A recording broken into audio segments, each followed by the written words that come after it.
Imagine a time when empires were rising, when democracy was just a seed, and in the heart of ancient Greece, a great thinker was born, Aristotle. He asked a simple but powerful question: who is a citizen? Is it just someone who lives in a city? Or is it someone born in a certain land? No, not for Aristotle. For him, a true citizen is someone who takes part in ruling, someone who helps make the laws and helps carry them out. According to him, politics was not a dirty word, it was the highest form of human life.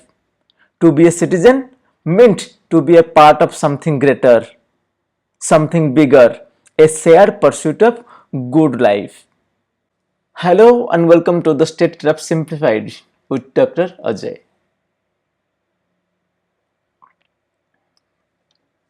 Introduction.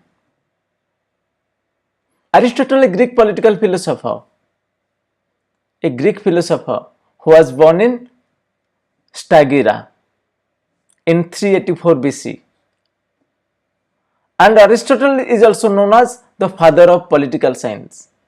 अगर राजनीति विज्ञान की बात करें, political science की बात करें, तो उसके फादर के नाम जाने जाते हैं. Apart from his contribution in the field of political science, he was very much influential in the field of philosophy, politics, ethics, logic.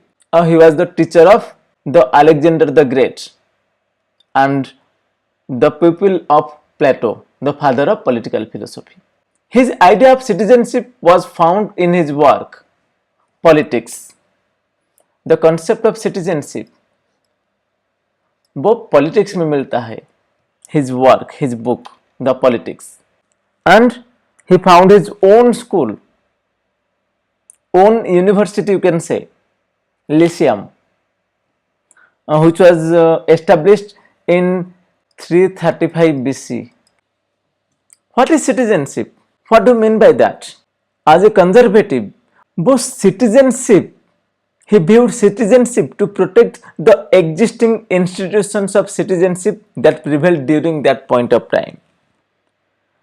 उनके हिसाब से अरिस्टोटल का यह मानना था कि नागरिकता उस समय के जो इंस्टीट्यूशंस एथेंस में, ग्रीस में था, उसको प्रोटेक्ट करना था.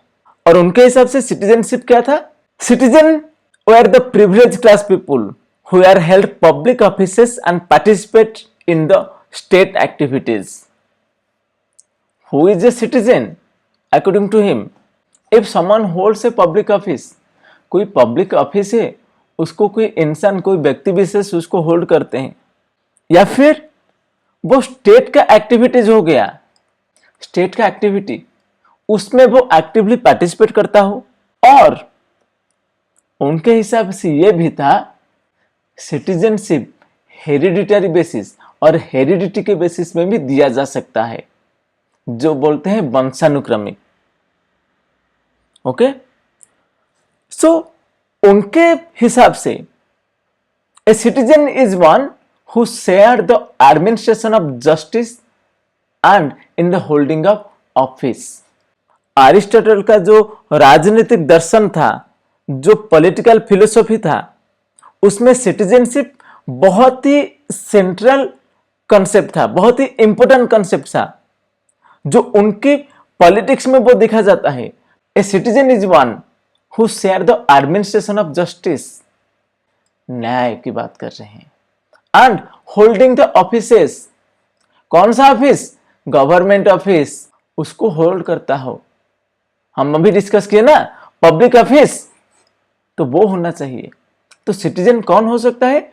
जो एक्टिवली देश के शासन प्रक्रिया में भाग लेता हो. और उनके हिसाब से citizenship is not just about residence but active participation in political life.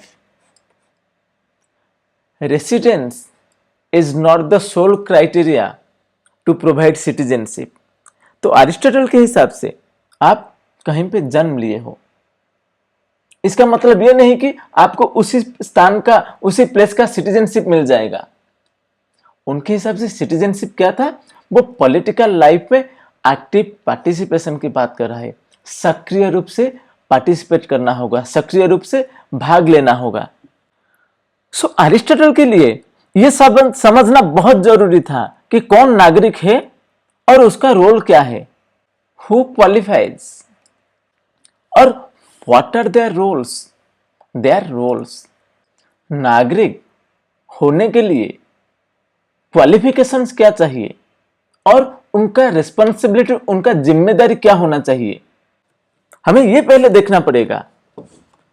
Aristotle के हिसाब से सिटीजनशिप कौन हो सकता है, सिटीजनशिप का जो क्राइटेरिया है, who can be a citizen, who are added in the fold of citizenship.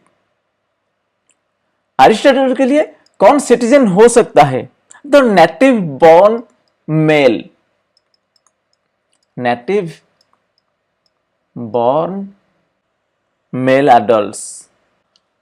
Aristotle के हिसाब से सिटीजनशिप है वो एक रिस्पॉन्सिबिलिटी है, सिटीजनशिप एक जिम्मेदारी है, एक रिस्पॉन्सिबिलिटी है।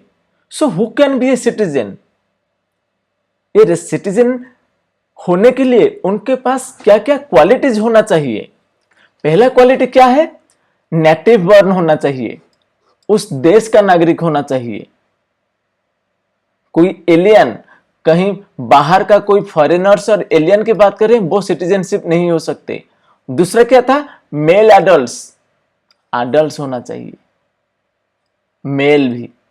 दूसरा क्या था, और एक क्राइटेरिया, प्रॉपर्टी ओनर और प्रॉपर्टी क्लास, आपके पास प्रॉपर्टी होना चाहिए। तो उस हिसाब से कौन सिटीजन नहीं हो सकता है, हु आर एक्सक्लूडेड। अरिस्टोटल का जो सिटीजनशिप का कंसेप्ट था, हु आर एक्सक्लूडेड, यहां पे हम बोल दिए ना, native born adult males, that means adult male की बात कर रहा है तो फीमेल नहीं हो सकते। सो ओमेन सिटीजनशिप उनको नहीं मिलेगा। दूसरा कौन हो सकता है, दूसरे स्लेव, वो भी सिटीजनशिप उनको नहीं मिलेगा। Children and old people, the women are excluded from the concept of citizenship as per Aristotle's point of view. As per Aristotle, महिला, वोमेन, उनको सिटीजनशिप नहीं मिलेगा। क्यों नहीं मिलेगा? उनके हिसाब से जो महिला होते हैं, जो वोमेन होते हैं, they are behind the four walls of the house. उनका काम होता है चाइल्ड केयर, चाइल्ड बियरिंग और चाइल्ड रियरिंग। बच्चे हैं, उनका देखभाल करना, परिवार का देखभाल करना। तो घर के जो दीवार है, फोर वॉल्स जो है, उनके अंदर ही उनका लाइफ सीमित रह जाता है। तो पॉलिटिकल लाइफ, पब्लिक लाइफ में उनका कुछ ज्यादा लेना देना नहीं है। दूसरा क्या था, स्लेव्स, स्लेव नहीं रह सकते, सिटीजन स्लेव को नहीं मिलेगा। चिल्ड्रेन, वो भी सिटीजनशिप उनको नहीं मिलेगा, because they are immature. Old people, they are weak, they are not qualified to become a citizen, because they are like a burden to the state. हम बोले ना, सिटीजनशिप होने के लिए, सिटीजनशिप के लिए एक्टिव पार्टिसिपेशन होना चाहिए रूलिंग में, एक्टिव पार्टिसिपेशन होना चाहिए स्टेट के पॉलिटिक्स में। उनका रोल होना चाहिए पॉलिटिकल लाइफ में इंटरफेयर करने के लिए, पॉलिटिकल लाइफ में पार्टिसिपेट करने के लिए। ठीक है, तो जो women, slave, children and old people, they can not be considered as citizen according to Aristotle. Who can be citizen? Only the native ones. जो लोग उसी देश में पैदा हुए हैं, उसी देश के नागरिक हैं, और वो मेल होना चाहिए, पुरुष भी, और दूसरा जिनके पास प्रॉपर्टी है, those who owns property. Okay, की features of Aristotle's concept of citizenship. तो फर्स्ट क्राइटेरिया और फर्स्ट फीचर हम बोल रहे हैं, involves active participation in civic life. That means वो बोल रहे हैं कि उसका एक्टिव पार्टिसिपेशन होना चाहिए civic life as well as political life में भी। वो पब्लिक अफेयर्स में खुद को एंगेज रखना चाहिए, उसको actively political as well as civic life में इंटरफेयर करना चाहिए, एक्टिव रोल प्ले करना चाहिए। जैसे कि वोटिंग राइट्स की बात कर रहे हैं, कोई पब्लिक ऑफिस उसको होल्ड करने की हम बात कर रहे हैं। दूसरा क्या बोल रहा है, virtue and moral education are essential. Virtue and moral education it is very essential. जो बोलते हैं नैतिक जिम्मेदारी, वो बहुत जरूरी है। नागरिकों का सद्गुण से युक्त और कानून का पालन करने वाला होना चाहिए। नागरिक जो बोलते हैं, जो सिटीजन जिनको बोलते हैं, उनके पास सद्गुण होना चाहिए, उनका गुण, उनका आचार प्रचार अच्छा होना चाहिए और वो कानून का पालन करना चाहिए। अच्छे नागरिक कौन होता है, जो कानून का अच्छे से पालन करता है, जो वर्च्यू और मोरल एजुकेशन जिनके पास होता है, क्या सही है क्या गलत है, वो डिसीजन लेने का पावर उनके पास होना चाहिए। So it is very essential and citizenship is also a moral responsibility and the citizens must be virtuous and law abiding. Okay, virtue होना चाहिए, मोरल एजुकेशन भी और लॉ अबाइडिंग। जो आइन और कानून का पालन करने वाला वही सच्चा नागरिक है। और क्या हो सकता है, म्यूचुअल गवर्नेंस। इसका मतलब क्या है, म्यूचुअल गवर्नेंस बेसिकली ये बोल रहा है कि एक इंसान, एक सिटीजन, वो बोथ एक रूलर हो सकता है एंड रूल्ड भी हो सकता है। ये बोल रहा है कि mutual governance, a citizen is both a ruler and one who is ruled. शासक भी और शासित भी। A citizen takes turn in different role to maintain balance and fairness. एक अच्छा नागरिक वो होता है जो आवश्यकता आने पर रूल कर सकता है और जरूरी जब होगा वो खुद रूल हो भी सकता है। वो प्रजा बन जाता है, कभी शासनभार अपने हाथ में ले लेता है और कभी खुद प्रजा बन जाता है। और those who contribute to the common goods are true citizens. As we already discussed, the native born adults and property owners, they can be considered as citizens only, and who are excluded, the slave, women, children, old people, they are excluded.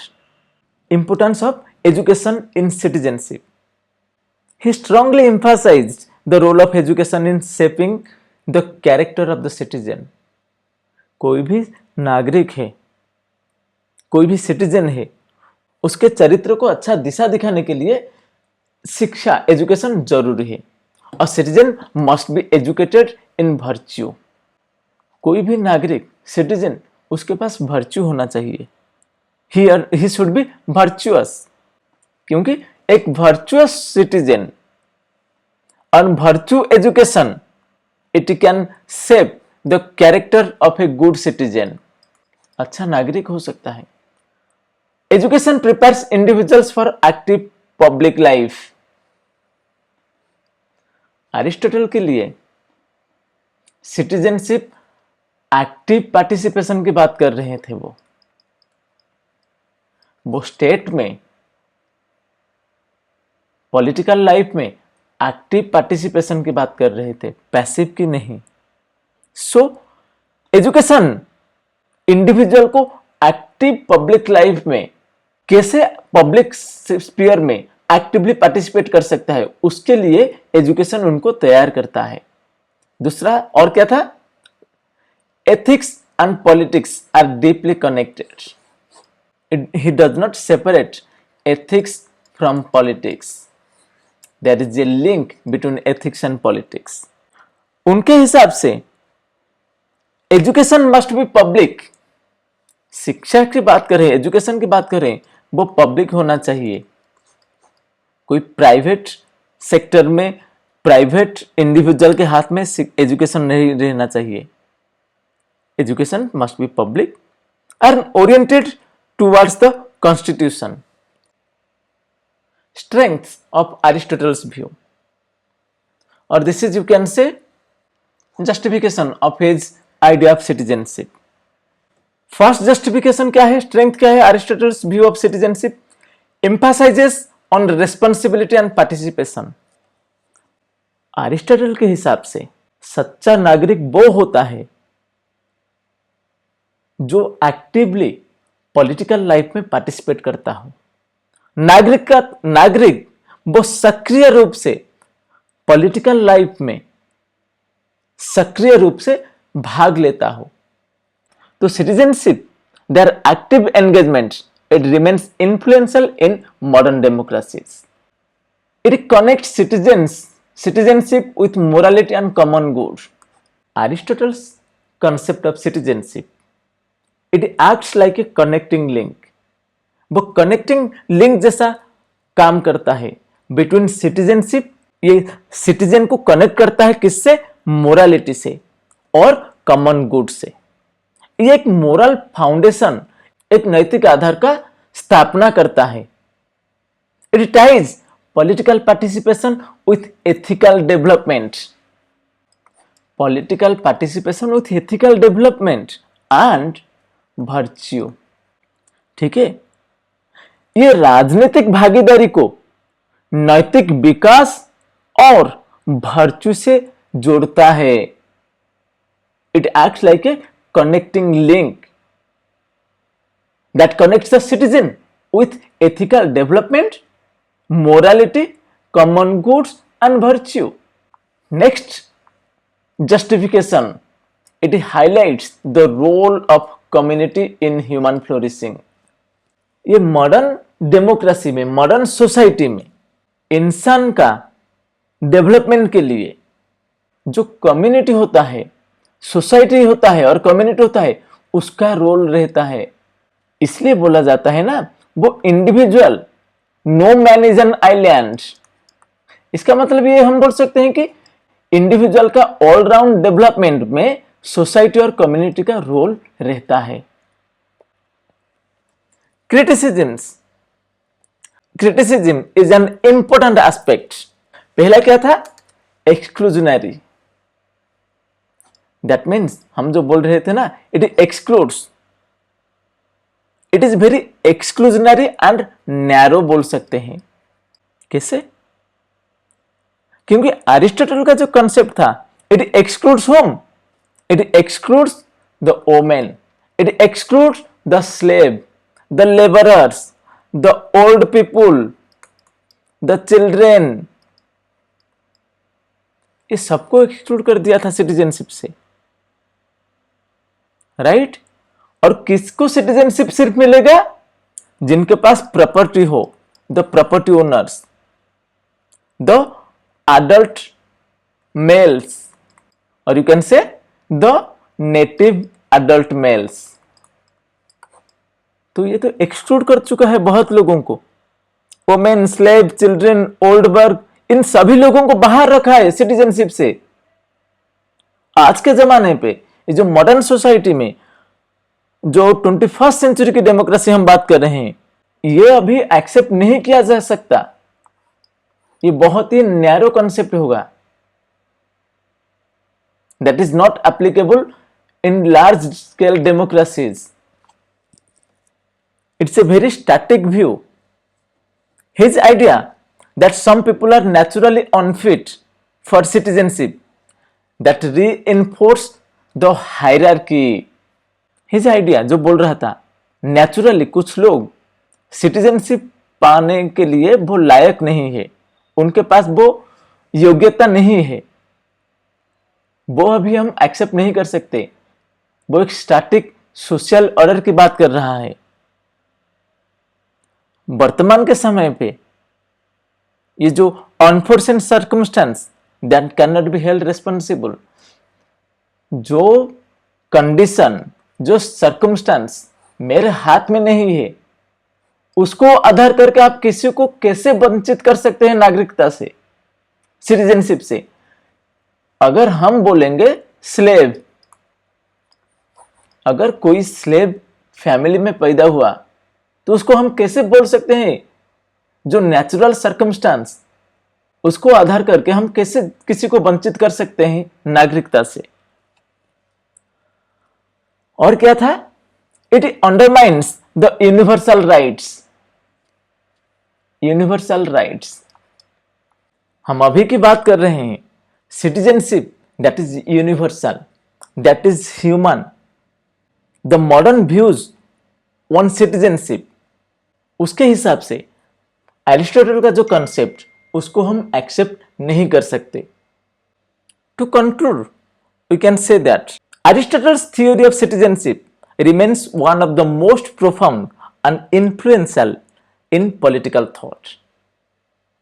His concept is rooted in ancient ideals, but it still offers valuable insights.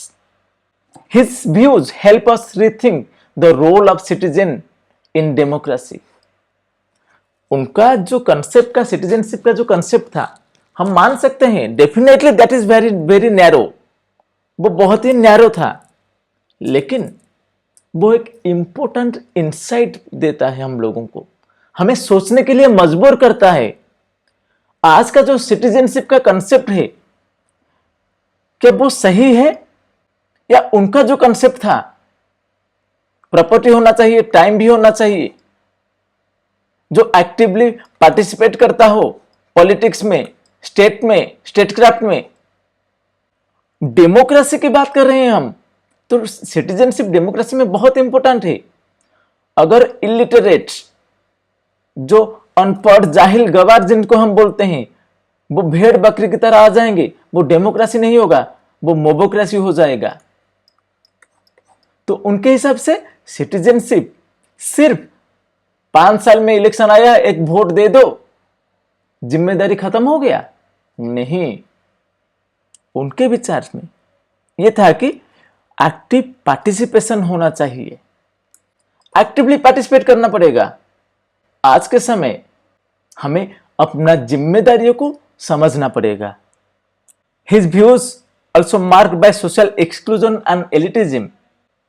His insight that humans are political being committed to living in a just community continues to resonate today. He believed that he created a framework that still informs modern debate on democracy, right and civic duty. Okay? तो बहुत जरूरी है, वो सिर्फ rights नहीं है, it's not about rights, it's about both rights, duties, virtues, responsibility as well as accountability. Man is a political animal, or man is a political and social animal. This statement was made by Aristotle in his book Politics. Politics, book 1. Man is by nature a political and social animal. This line explains the importance of state. That means the man or individual, he cannot live without state. State के बिना वो जिंदा नहीं रह सकता. Okay? The humans are naturally, they forms community. Not just for survival, but to pursue justice and virtue. वो ये बोल रहे थे कि ये जो स्टेट का जो ओरिजिन हुआ है, ये इंसान का, इंडिविजुअल का नेचुरल नीड से आया है। Okay, and man can not fulfil all his basic biological needs, so he needs family. एक इंडिविजुअल है, वो अपना सारा का सारा नीड खुद फुलफिल कर सकता है नहीं, उसके लिए आए क्या, फैमिली। एक फैमिली, एक इंसान, एक इंडिविजुअल का सारे के सारा, can the family fulfil all the needs of the individual? No. तो फैमिली से आया, फैमिली अगर वो फुलफिल नहीं कर सकता तो ऑरिजिन ऑफ स्टेट और सोसाइटी। तो इसलिए हम बोल रहे हैं कि the origin of the state is the natural need of a man. Okay, तो कोई भी इंसान है, जो व्यक्ति है, उनका कंप्लीट पोटेंशियल का डेवलपमेंट, जो full development of the individual, जिसको हम बोल सकते हैं क्या, ऑलराउंड डेवलपमेंट, वो सिर्फ पॉसिबल कहां होगा, स्टेट पे।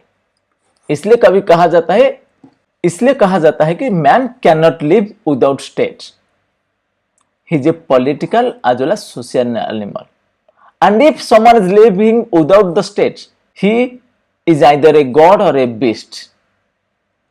बोल रहा है कि इंसान राष्ट्र के बिना, स्टेट के बिना जिंदा नहीं रह सकता। अगर कोई राष्ट्र और स्टेट के बिना, सोसाइटी के बिना जिंदा रहता है, वो भगवान हो सकता है या फिर पिशाच हो सकता है, भूत प्रेत भी हो सकता है। ये बोल रहा है कि सुपर ह्यूमन हो सकता है और सब ह्यूमन हो सकता है, लेकिन ह्यूमन नहीं हो सकता, इंसान नहीं हो सकता। So state is not just natural, but it is necessary. Okay, this is all about Aristotle. This is all about Aristotle's concept of citizenship. For PDF, please join the Telegram channel. Thank you. Jai Hind, Jai Bharat.